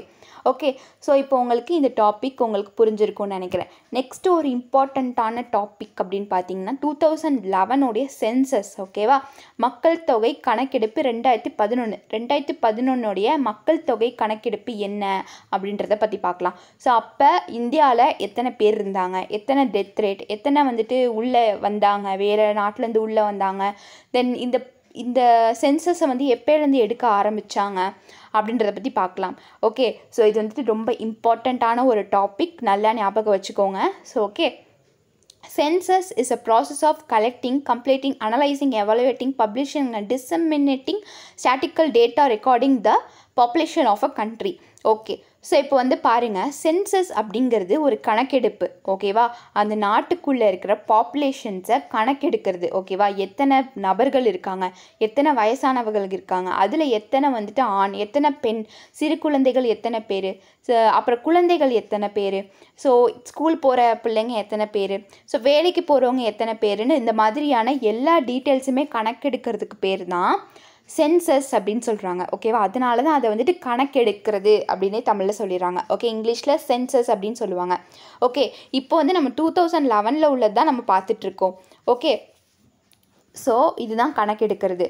It covers demographic and social and economic data. இது மக்கள் தொகை, சமூக மற்றும் பொருளாதார தரவுகளை உள்ளடக்கியது. ஸோ இது எதுக்காக எடுக்கிறாங்கன்னா ஆல்ரெடி நமக்கு சொன்ன மாதிரி தான் எக்கனாமிக் டேட்டாவும் சோஷியல் டேட்டாவையும் கலெக்ட் பண்ணுறதுக்காக இந்த சென்சஸை எடுப்பாங்க. ஓகே, ஸோ நெக்ஸ்ட்டு பாருங்கள், it is conducted in every 10 years. இது 10 வருஷத்துக்கு ஒருக்கா என்ன பண்ணுவாங்க அப்படின்னு பார்த்தீங்கன்னா இந்த கணக்கு எடுக்கப்படும். ஓகேவா, ஸோ இது வந்துட்டு எப்போலேருந்து இந்த சென்சஸை வந்து கணக்கெடுக்க ஆரம்பித்தாங்க அப்படின்னு பார்த்தீங்கன்னா 1871 ஆண்டில் இருந்து தான் என்ன பண்ணியிருக்காங்க, இந்த கணக்கெடுக்கிற விஷயம், இந்த சென்சஸையே வந்து ஸ்டார்ட் பண்ணியிருக்காங்க. Okay, so census 2011 data was released on 31st March 2011. அதாவது 2011 இந்த சென்சஸ் எப்போ ரிலீஸ் ஆச்சு அப்படின்னு பார்த்தீங்கன்னா March 2011 ரிலீஸ் ஆச்சு. யார் மூலியமானா யூனியன் ஹோம் செக்ரட்டரி, இவங்க RGCCIன்னு சொல்லுவாங்க, register general and census commissioner of India. ஓகேவா, ஸோ இவங்கனால தான் என்ன ஆகுது, அந்த சென்சஸை ரிலீஸ் பண்ணியிருந்தாங்க. Okay, 2011 31st March. So next பாருங்கள், census 2011 was the 15th census of India. அதாவது 2011 கணக்கெடுப்பு வந்துட்டு இந்தியாவிலே 15வது சென்சஸ் அப்படின்றாங்க. ஓகேவா? ஸோ அது 1871 ஆண்டுலேருந்து கணக்கெடுத்துட்ருக்காங்க. அப்படி இருக்கும் 10 வருஷத்துக்கு ஒரு தடவை கணக்கெடுப்பாங்க இல்லையா? ஸோ அப்படி இருக்கும்போது 2011 கணக்கெடுத்தது வந்துட்டு 15வது சென்சஸ் கணக்கெடுப்பு அப்படின்னு சொல்கிறாங்க இந்தியாவில். இதுவே ஆஃப்டர் இண்டிபெண்டன்ஸ்க்கு அப்புறம் 7th இருக்குது. அதாவது ஆஃப்டர் இண்டிபெண்டன்ஸ் நீங்கள் எடுத்துக்கிட்டிங்கன்னு வச்சுக்கோங்களேன், அது 1945 இல்லையா? அப்போ வந்துட்டு கண்டிப்பாக அவங்க 2000 சம்திங் இருக்கும். 2000 வராது, 1951 ஸ்டார்ட் பண்ணியிருப்பாங்க. ஓகேவா? ஸோ அப்படி இருக்கும்போது 2011ங்கிறது 7th சென்சஸாக இருக்குது ஆஃப்டர் இண்டிபெண்டன்ஸ்க்கு அப்புறம். Okay. So next the motto of census 2011 was our census our future. அதாவது இந்த 2011 சென்சஸோடைய மோட்டிவேஷன் என்னவா இருந்துச்சு அப்படின்னு பார்த்தீங்கன்னா, அவர் சென்சஸ் அவர் ஃப்யூச்சர். நம்ம கணக்கெடுக்கிறது நம்மளுடைய குறிக்கோள், அதாவது கணக்கெடுப்பின் குறிக்கோள் எங்கள் மக்கள் எங்கள் கணக்கெடுப்பு. ஓகேவா? ஸோ கவர்மெண்ட் தானே இந்த விஷயங்களை பண்ணுது. ஸோ நம்மளுடைய மக்களை பற்றி தெரிஞ்சுக்கணும் அப்படின்றதுக்காக என்ன பண்ணிடுறாங்க அப்படின்னு பார்த்தீங்கன்னா, பாப்புலேஷன்ஸை கலெக்ட் பண்ணுறாங்க, டேட்டாஸை வாங்குகிறாங்க. ஓகே. ஸோ அது வந்துட்டு இதுவாக கொடுத்துருக்காங்க. என்ன அப்படின்னு பார்த்தீங்கன்னா, எங்கள் மக்கள் தொகை கணக்கெடுப்பு நமது எதிர்காலம். ஓகேவா? நம்ம இப்போ வந்துட்டு பாப்புலேஷன்ஸ் அதிகமாக இருந்தால் அதுக்கேற்ற மாதிரி நம்மளுக்கு ஃபுட் நிறையா விஷயங்கள் ப்ராடக்ட்ஸ் ப்ரொவைட் பண்ணுவாங்க. நிறையா டேக்ஸ் கம்மி பண்ணுறதா இருக்கட்டும், இல்லை ஏற்றுறதா இருக்கட்டும். ஓகேவா? ஸோ அதனால தான் இது வந்துட்டு ஒரு மோட்டிவாகவே கொடுத்துருக்காங்க. ஓகே. இப்போ next registrar general and census commissioner under home census 2011 was conducted C Chandramouli. அதாவது 2011 சென்சஸை யார் கண்டக்ட் பண்ணா அப்படின்னு பார்த்தீங்கன்னா சந்திரமௌலி அப்படின்றது. இவர் வந்துட்டு சென்சஸ் கமிஷனர் அப்படின்னு சொல்கிறாங்க. ஓகேவா? ஸோ இவர் ரிஜிஸ்டர்ட் ஜென்ரலும் கூட. அடுத்து ப்ரெசன்ட் ரிஜிஸ்ட்ரர் ஜென்ரல் யார் அப்படின்னு பார்த்தீங்கன்னா, சென்சஸ் கமிஷனர் யாருன்னு பார்த்தீங்கன்னா ஸ்ரீ சைலேஷ்னு சொல்கிறாங்க. ஓகேவா? இவர் தான் இப்போ இருக்கக்கூடிய சென்சஸ் கமிஷனர் அப்படின்றாங்க. ஓகே. ஸோ 2011 சென்சஸ் கணக்குப்படி அங்கே எவ்வளோ மக்கள் தொகை இருந்துச்சு அப்படின்னு பார்த்தீங்கன்னா 1.21 பில்லியன் கணக்கில் பாப்புலேஷன்ஸ் இருந்திருக்கு. Okay. So India in second rank in the population with 17.64 decadal growth. அதாவது மக்கள் தொகையில் இந்தியா 17.64% இரண்டாவது இடத்துல சதாப் வளர்ச்சியாக இருக்குது. சதாப் மீன்ஸ் சீக்கிரமாக வளரக்கூடிய ஒரு க்ரோத்திங் இந்தியாவாக இருக்குது அப்படின்றாங்க. ஓகேவா? ஸோ இந்தியான்றது செகண்ட் பிளேஸில் இருக்குது வேர்ல்டு வைடில் பாப்புலேஷன்ஸில். Okay. So increase in population during 2001 to 2011 is 181 million. Okay. So 2001 2011 மக்கள் தொகையோடைய அதிகரிப்பு எவ்வளோ ஆகியிருக்கு அப்படின்னு பார்த்தீங்கன்னா 181 மில்லியன் ஆகியிருக்கு. ஓகேவா? 181 லட்சத்துக்கும் மேலே ஆகியிருக்கு அப்படின்றாங்க. இந்த 2001 2011 அந்த பாப்புலேஷன்ஸ் இன்க்ரீஸ் ஆகிருக்கு. Next census 2011 was held in 2 phases. ஓகே. ஸோ மக்கள் தொகை கணக்கெடுப்பு 2011 2 கட்டங்களாக நடைபெற்றது. அதாவது 2011க்கான சென்சஸ் வந்துட்டு 2 ஃபேஸஸாக நடந்திருக்கு. ஓகேவா? 2 கட்டங்களாக வந்துட்டு நடந்துச்சு. ஸோ அது என்னென்ன அப்படின்றத பார்க்கலாம். House listing and housing census. ஓகேவா? ஸோ வந்து பாருங்கள், ஏப்ரலில் இருந்து செப்டம்பர் வரைக்கும் 2010, அதாவது ஏப்ரல் டு செப்டம்பர் 2010 வரைக்கும் வீட்டு பட்டியல் அப்புறம் வீட்டு கணக்கெடுப்பு நடந்துச்சு. அதே மாதிரி 9th to 28th February 2011 வந்துட்டு பாப்புலேஷன், அதாவது மக்கள் தொகை கணக்கெடுப்பு நடந்துச்சு. ஓகேவா? ஸோ இதுதான் சொல்கிறாங்க. Number of administrative units in census 2011 state UTs 35 districts 64 sub-districts 5924 towns. ஓகே. ஸோ இதில் என்ன அப்படின்னு பார்த்தீங்கன்னா 2011 மக்கள் தொகை கணக்கெடுப்புகளை உள்ள நிர்வாக அலகுகளின் எண்ணிக்கை என்ன அப்படின்னு பார்த்தீங்கன்னா யூடின்னு சொல்லுவாங்க, யூனியன் பிரதேசங்கள்னு சொல்லுவாங்க. அது வந்து 35. அதே மாதிரி இந்தியாவில் இருக்கக்கூடிய டிஸ்ட்ரிக்ஸ் வந்துட்டு 640 டிஸ்ட்ரிக்ட்ஸ் இருக்குது. சப் டிஸ்ட்ரிக்ட்ஸ் வந்து பார்த்திங்கன்னா 5,924. அதே மாதிரி டவுனுன்னு பார்த்தீங்கன்னா 7,936. அதே மாதிரி வில்லேஜஸ்ன்னு பார்த்தீங்கன்னா 6.41 லேக் 6.41 லட்சக்கணக்கில் இருக்குது. ஓகே, ஸோ இது வந்துட்டு 2011 எடுக்கப்பட்ட சென்சஸ். இது வந்துட்டு ரொம்ப இம்பார்ட்டண்ட். ஓகே, இந்த டாபிக். ஸோ இது வந்துட்டு நீங்கள் படித்து வச்சுக்கோங்க. Next population control programs. மக்கள் தொகை கட்டுப்பாட்டு திட்டங்கள் என்னென்ன அப்படின்றத பற்றி பார்க்கலாம். ஓகே, ஸோ மோஸ்ட்டாக நம்மளுக்கு என்ன அப்படின்னு பார்த்தீங்கன்னா என்ன கவர்மெண்ட் வந்து பண்ணியிருக்கு, லைக் மக்கள் தொகை கட்டுப்பாடு திட்டங்கள் என்னென்ன கொண்டு வந்திருக்காங்க அப்படின்றத பற்றி பார்க்கலாம். India's population control program are also known as the national family planning program includes a variety of initiatives to address family planning needs. அதாவது என்ன சொல்கிறாங்கன்னா, இந்தியாவின் மக்கள் தொகை கட்டுப்பாட்டு திட்டம் தேசிய குடும்ப கட்டுப்பாட்டு திட்டம் என்று அழைக்கப்படுகிறது. குடும்ப கட்டுப்பாடு தேவைகளை நிவர்த்தி செய்வதற்கான பல்வேறு முயற்சிகள் உள்ளன. ஓகே, ஸோ இந்த பாப்புலேஷன் கண்ட்ரோல் ப்ரோக்ராம்ஸ் அப்படின்னா அதை வந்து நேஷ்னல் ஃபேமிலி பிளானிங் ப்ரோக்ராம்னு சொல்லுவாங்க. ஓகே, ஸோ பாப்புலேஷன்ஸை எப்படிலாம் கண்ட்ரோல் பண்ணலாம் அப்படின்னு பல ஸ்கீம்ஸ் கொண்டு வந்திருக்காங்க. அதை பற்றி தான் நம்ம பார்க்க போகிறோம். ஓகே, ஸோ ஃபஸ்ட்டு பார்த்தீங்கன்னா கருத்தடை விருப்பங்கள் offers a range of contraceptives including condoms, pills, then intrauterine devices and sterilization. New options include the injectable contraceptive MPA and சாயா அப்படின்னு சொல்கிறாங்க. ஓகே, ஸோ என்ன அப்படின்னு பார்த்தீங்கன்னா கருத்தடை விருப்பங்கள். ஓகே, ஸோ இந்த ஃபேமிலி பிளானிங் மூலியமாக ஏகப்பட்ட மெடிக்கல் வைஸ் நீங்கள் பார்த்தீங்கன்னா நிறைய ஆப்ஷன்ஸ் இருக்குது. ஸோ இந்த ஆப்ஷன்ஸ் மூலியமாக நீங்கள் இந்த கருத்தடைகளை தேவையில்லாத கருத்தடைகளை நீங்கள் உருவாக்கிக்கலாம், ஸ்டாப் பண்ணிக்கலாம் அப்படின்னு வந்துட்டு சொல்கிறாங்க இந்த ப்ரோக்ராமில். ஓகே, ஸோ இப்போ நெக்ஸ்ட்டு போஸ்ட் ப்ரெக்னன்சி கான்ட்ரசெப்ஷன். கர்ப்பத்திற்கு முன் பிந்தைய கருத்தடை, அதாவது பிரசவத்திற்கு பிந்தைய கற்பையக கருத்தடை சாதனம், கருக்கலைப்பு பின் கர்ப்பப்பையை கருத்தடை சாதனம். ஓகே, ஸோ இது என்ன சொல்கிறாங்க அப்படின்னு பார்த்தீங்கன்னா, இப்போ ஒரு குழந்தை பெற்றுக்கிட்டீங்க, 2 குழந்தை பெற்றுக்கிட்டீங்க அப்படின்னா அடுத்து அந்த ஃபேமிலி பிளானிங் பண்ணிடுங்க அப்படின்ற மாதிரியும் சொல்கிறாங்க. ஓகே, ஸோ இப்போ நெக்ஸ்ட்டு கம்பன்சேஷன், இழப்பீடு.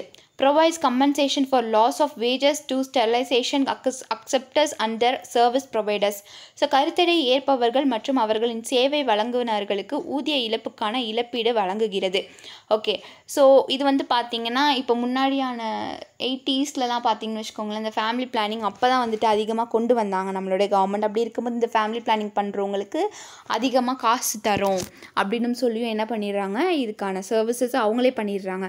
ஓகே, அவேர்னஸ், விழிப்புணர்வு, இதுக்கான பாப்புலேஷனை பற்றின ஒரு விழிப்புணர்வு. அதே மாதிரி எப்படி சொல்கிறது, சின்ன வயசுலேயே குழந்தை பெக்கிறது மூலியமாக அவங்களுக்கு வரக்கூடிய அந்த பிரச்சனைகள், அதே மாதிரி அதிகமான குழந்தைகள் பெற மூலியமாக அவங்களுடைய பிரச்சனைகள் என்னென்னு எடுத்து சொன்னாலும் நம்மளால் இந்த ஒரு அவேர்னஸ் கொண்டு வந்தோம் அப்படின்னா நம்மளால் இதை வந்துட்டு என்ன பண்ண முடியும், கண்ட்ரோல் பண்ண முடியும். அதுதான் இந்த ப்ரோக்ராம். அடுத்து டிஸ்ட்ரிபியூஷன், விநியோகம். Uses the family planning logistics management information system to manage a distribution of family planning supplies. Okay, குடும்ப கட்டுப்பாடு விநியோகத்தை நிர்வகிக்க குடும்ப கட்டுப்பாடு தளவாட மேலாண்மை தகவல் அமைப்பை பயன்படுத்துகிறது. ஓகே, ஸோ இப்போ பாருங்கள், counselling, appointments councillor at a high delivery facilities, உயர் டெலிவரி வசதிகளில் ஆலோசனைகள் நியமிக்கின்றது அப்படின்னு சொல்கிறாங்க.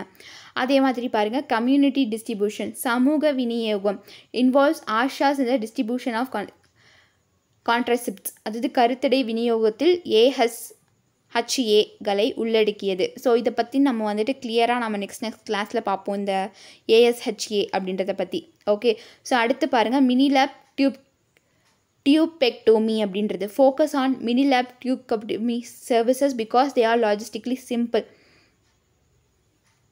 The program is voluntary and target free, meaning that clients can choose the family planning method that best suits them. Okay, so இப்போ என்னென்னா இந்த family பிளானிங்கோட motive என்னவாக இருக்குன்னா, awareness கொடுக்கறதா இருக்கட்டும், அதை பற்றினது மித்தவங்களுக்கு சொல்கிறதா இருக்கட்டும், அது பற்றின ஒரு பிரச்சனைகள் என்ன, இதனால என்னென்னலாம் பிரச்சனைகள் வருது அவங்களுக்கும் சரி நாட்டுக்கும் சரி, அதை பற்றின விளக்கி சொல்கிறது தான் இந்த ஃபேமிலி பிளானிங்கோடைய ப்ரோக்ராமோடைய ஒரு மோட்டிவாகவே இருக்குது. ஓகே, இப்போ நெக்ஸ்ட்டு பாருங்கள், நேஷ்னல் பாப்புலேஷன் பாலிசி 2000. ஓகேவா? ஸோ என்ன அப்படின்னா தேசிய மக்கள் தொகை கொள்கை 2000 என்ன அப்படின்றத பார்க்கலாம். So the total fertility rate அதை வந்துட்டு என்னன்னு சொல்லுவாங்கன்னா ஷார்ட்டாக டிஎஃப்ஆர்னு சொல்லுவாங்க. ஓகேவா? அது வந்துட்டு 2017 அதாவது 2005லேருந்து 2017 வந்துட்டு என்னவா ஆகியிருக்கு அப்படின்னு பார்த்தீங்கன்னா 2.2 குறைஞ்சிருக்கு அப்படின்னு சொல்கிறாங்க. So total fertility rate has declined from 2.9 in 2005 to 2.2 in 2017 SRS மூலியமாக. ஓகே, டிஎஃப்ஆர்னா total fertility rate. Okay, so இந்த டோட்டல் ஃபெர்டிலிட்டி ரேட் வந்துட்டு குறைஞ்சிருக்கு இந்த நேஷ்னல் பாப்புலேஷன் பாலிசி இது மூலியமாக. அதாவது அதுக்கப்புறமா தானே அந்த அவேர்னஸ் கொடுத்தாங்க. ஸோ அப்படி இருக்கும்போது அந்த பர்த் ரேட் கம்மியாகிருக்குன்றது தான் சொல்கிறாங்க. 2005லேருந்து 2017 அதிகபட்சமாக யாரும் அந்த அளவுக்கு குழந்த பெற்றுக்கிறது இல்லை. இந்த அவேர்னஸ் வந்திருக்கு. ஓகே, ஸோ அதனால 2.2 வரைக்கும் குறைஞ்சிருக்கு அப்படின்னு சொல்கிறாங்க. ஓகே, நெக்ஸ்ட்டு பாருங்கள், 25 out of 37 states UTS have already achieved replacement level fertility of 2.1 or less. Okay, so அதாவது 25லேருந்து 37 ஸ்டேட்ஸ் இருக்காங்க இல்லையா, இவங்கெல்லாம் வந்துட்டு இவங்களுடைய அந்த ஃபெர்டிலிட்டி ரேட் பார்த்திங்கன்னா, அதாவது இந்த ஸ்டேட்டில் அந்த கண்ட்ரியில் இருக்க ஸ்டேட்ஸ் வந்துட்டு 37லேருந்து அதாவது 25லேருந்து 37 அந்த ஸ்டேட்ஸில் உள்ள ஃபெர்டிலிட்டி ரேட் வந்துட்டு 2.1லேருந்து அதுக்கும் கீழேயாக குறைஞ்சிருக்கு அப்படின்னு சொல்கிறாங்க. Fertility rate means birth rate அப்படின்றது. ஓகே, ஸோ நெக்ஸ்ட்டு பாருங்கள், த டிகேடல் growth rate has declined from 21.54% in 1999 to 2000 to 17.64%. அதாவது தசாப் வளர்ச்சி விகிதம் வந்துட்டு 1999லேருந்து 2000 இருந்து ஓகேவா 21.54 இருந்துச்சு. ஓகேவா, அதுவே 2001லேருந்து 2011 17.64% குறைஞ்சிட்டு வருது. அதாவது டெக்கேடல் அப்படின்னா பர்த் ரேட்டை தான் இவங்க சொல்லிட்டு இருக்காங்க. ஓகேவா, தசாப் வளர்ச்சி அப்படின்றாங்க. ஓகே, த க்ரோட் பர்த் ரேட் இதை வந்துட்டு சிபிஆர்னு சொல்லுவாங்க. ஸோ இது வந்துட்டு 2005லேருந்து 2017 வந்து பார்த்திங்கன்னா 23.8லேருந்து 20.2 குறைஞ்சிருக்கு அப்படின்னு சொல்கிறாங்க. Okay, the teenage birth rate has halved from 16% to 8%. So okay, so என்னென்னா டீனேஜில் இருக்கக்கூடிய குழந்தைகளுக்கு பர்த் ரேட் கம்மியாகிருக்கு இத்தனை சதவீதம் அப்படின்றது. ஓகேவா, ஸோ இது எல்லாமே ரொம்ப இம்பார்ட்டண்ட். National policy 2000. ஓகேவா, so national population policy 2000. Okay, so இது வந்து ரொம்ப இம்பார்ட்டண்ட். எத்தனை பர்சன்டேஜுங்கிறது நம்மளுக்கு கேட்பாங்க. ஓகே, அடுத்து பாலின விகிதம் வந்துட்டு அதிகரித்துள்ளது அப்படின்னு சொல்கிறாங்க. Okay, the universal immunisation of all children against preventable diseases தடுக்கக்கூடிய நோய்களுக்கு எதிராக அனைத்து குழந்தைகளுக்கும் உலகளாவிய தடுப்பூசி. ஸோ இந்த பாலிசி மூலியமாக என்ன ஆயிருக்கு அப்படின்னு பார்த்திங்கன்னா, பிறந்த குழந்தைங்களுக்கு என்ன இம்யூனிட்டி பவருக்காக சொட்டு மருந்து, போலியோ சொட்டு மருந்து இதெல்லாம் கொடுப்பாங்க இல்லையா, நம்மளுடைய கவர்மெண்ட்டே கண்டிப்பாக போடணும்னு ரூல்ஸ் கொண்டு வந்தாங்க இல்லையா, அதெல்லாம் வந்து பார்த்திங்கன்னா இந்த நேஷ்னல் பாப்புலேஷன் பாலிசி மூலியமாக தான். Okay, so next polio eradication achieved, polio ஒழிப்பு சாதிக்கப்பட்டது. ஓகேவா, இந்த பாலிசி மூலியமாக. அதே மாதிரி கம்யூனிகபிள் டிசீஸ் கண்ட்ரோல், தொற்று நோய்கள் வந்துட்டு என்ன ஆச்சு, கட்டுப்படுத்தப்பட்டுச்சு இந்த பாலிசி மூலியமாக. அதே மாதிரி டெத் ரேட் கம்மியாச்சு. அதே மாதிரி female literacy rate has increase, பெண்களுடைய எழுத்தறிவு அதிகமாகச்சு. அதாவது பெண்களுடைய இந்த பாலிசி வந்ததுக்கப்புறமா, நம்ம கவர்மெண்ட் கொண்டு வந்ததுக்கப்புறமா என்ன நடந்துச்சு அப்படின்னு பார்த்தீங்கன்னா, பாதி பேர் படிப்பறிவு இல்லாமலே இருந்தாங்க இல்லையா பெண்கள், அதுக்கப்புறமா தான் படிக்க வந்தாங்க. ஓகேவா, ஸோ அப்படி இருக்கும் போது பெண்களுடைய எழுத்தறிவு பர்சன்டேஜ் வந்து அதிகமாக ஆச்சு அப்படின்றாங்க. அடுத்து எஸ்டிஜியோடைய கோல்ஸ் வந்து அச்சீவ் ஆச்சு அப்படின்னாங்க. அதே மாதிரி ஐஎம்ஆர், எம்எம்ஆர், என்எம்ஆர் இதெல்லாம் வந்துட்டு குறைஞ்சிச்சு அப்படின்னு சொல்கிறாங்க. ஸோ ஐஎம்ஆர், எம்எம்ஆர் அப்படின்னு பார்த்திங்கன்னா மேட்ரனல் சொல்லுவோம் இல்லையா, இறப்பு, அதாவது தாயோடைய இறப்பு விகிதம், அதே மாதிரி குழந்தைகளோட இறப்பு விகிதம் இதெல்லாம் வந்துட்டு கம்மியாச்சு அப்படின்னு சொல்லுவாங்க. ஓகே, ஸோ அடுத்து mall nutrition issue has been reduced, அதாவது ஊட்டச்சத்து குறைபாடு பிரச்சனையும் குறைஞ்சிட்டு வந்துச்சு அப்படின்றாங்க. அதே மாதிரி ஃபேமிலி பிளானிங் வந்துட்டு இன்க்ரீஸ் ஆச்சு அப்படின்னு சொல்கிறாங்க.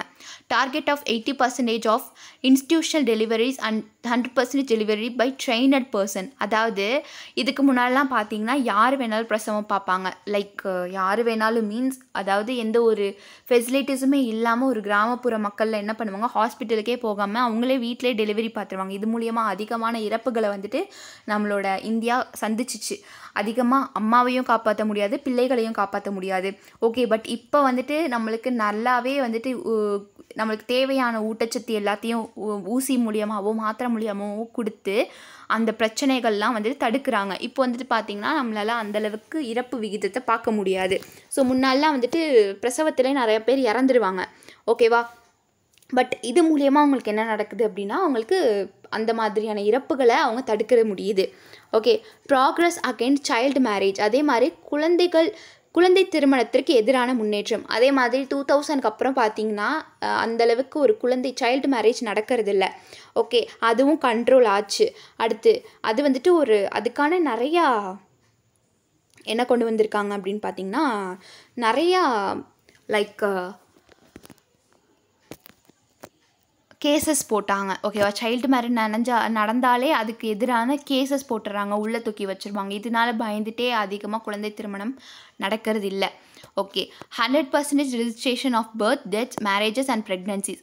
அதே மாதிரி பிறப்பு, இறப்பு, திருமணம் மற்றும் கற்பு ஆகியவற்றின் 100%க்கான பதிவு. ஸோ 2000க்கு அப்புறம் இல்லை அதுக்கு முன்னாடியே பார்த்தீங்கன்னு வச்சுக்கோங்களேன், இப்போ கன்ஃபார்ம் ஆச்சு. பர்த் சர்டிஃபிகேட்டாக இருக்கட்டும் சரி, டெத் சர்டிஃபிகேட்டாக இருந்தாலும் சரி, இல்லை மேரேஜ் சர்டிஃபிகேட்டாக இருந்தாலும் சரி, இல்லை இப்போ ஒரு குழந்தை பிறக்குது அப்படின்னாலும் சரி, அதுக்கான சர்டிஃபிகேட்ஸ் எல்லாமே என்னென்னா நம்ம கவர்மெண்ட்டே கொடுத்துட்றாங்க. அது வந்துட்டு வாங்கிக்கணும். அது வந்துட்டு அப்போ தான் இத்தனை பேர் நம்மளுடைய நாடுகளில் இருக்காங்க, இத்தனை பேர் புதுசாக வந்திருக்காங்க அப்படின்றது நம்மளோட கவர்மெண்ட்டுக்கும் தெரியும். அதுவுமே அதிகமாக ஆச்சு. அதே மாதிரி மாற்று மருத்துவமனைகள் வந்துட்டு அதிகமாக ஊக்குவிச்சாங்க. ஓகே, ஸோ நெக்ஸ்ட்டு பார்த்தீங்கன்னா யூனிவர்சல் ஹெல்த் கவரேஜ். ஓகேவா? Universal health coverage AYUSH Bharat வந்தாங்க அப்படின்ட்டு சொல்கிறாங்க. ஓகே, ஸோ இந்த பாலிசி, இந்த நேஷ்னல் பாப்புலேஷன் பாலிசி 2000ல் நடந்த இந்த விஷயங்கள் எல்லாமே ஒரு 20 விஷயங்கள் இல்லையா? ஸோ இந்த பாலிசிஸ் எல்லாமே கொண்டு வந்தாங்க. இது இப்போ நடைமுறையிலையும் இருந்துட்டு தான் இருக்குது. அடுத்து family planning has had many achievements in Tamil Nadu including என்ன? ஸோ ஃபேமிலி பிளானிங்கோடைய அச்சீவ்மெண்ட்ஸ் என்னென்ன நம்மளோட தமிழ்நாட்டில் நடந்துச்சு அப்படின்றத பற்றி பார்க்கலாம். ஓகேவா? ஸோ ரெடியூஸ்டு ஃபர்டிலிட்டி ரேட், அதாவது பர்த் ரேட்டை கம்மியாச்சு. ஓகேவா? பர்த் ரேட் வந்துட்டு முன்னாடி நம்மளோட இது பெரிய ப்ராப்ளம் என்ன அப்படின்னு பார்த்தீங்கன்னா பாப்புலேஷன் எக்ஸ்ப்ளோஷனுக்கு பெரிய ப்ராப்ளம் நான் என்ன சொல்லியிருந்தோம், இந்த ஃபர்டிலிட்டி ரேட் தான். ஸோ அது வந்துட்டு பார்த்திங்கன்னா கம்மியாச்சு இந்த ஃபேமிலி பிளானிங் மூலியமாக. அடுத்து improved maternal and child health. அதே மாதிரி ஃபேமிலி என்ன அப்படின்னு பார்த்தீங்கன்னா மேம்படுத்தப்பட்ட தாய் மற்றும் குழந்தை ஆரோக்கியம். அதே மாதிரி சைல்டு ஹெல்த்தும் தாயோடைய ஹெல்த்தையும் ஒரு ஆரோக்கியமாக வச்சுக்கிறாங்க. Okay, so family planning has helped improve the health of women and children including reducing the risk of death during child birth. So இந்த ஃபேமிலி பிளானிங் மூலியமாக என்ன பண்ணிடுறாங்க அப்படின்னா சைல்டு பர்த்தாக இருக்கட்டும் சரி, இல்லை உமன் டெத்தாக இருக்கட்டும் சரி, இது வந்து தடுக்க முடியுது. அந்த ரிஸ்கில் இருந்து அந்த குழந்தையும் சரி அந்த அம்மாவையும் சரி காப்பாற்ற முடியுது இந்த ஃபேமிலி பிளானிங் மூலியமாக.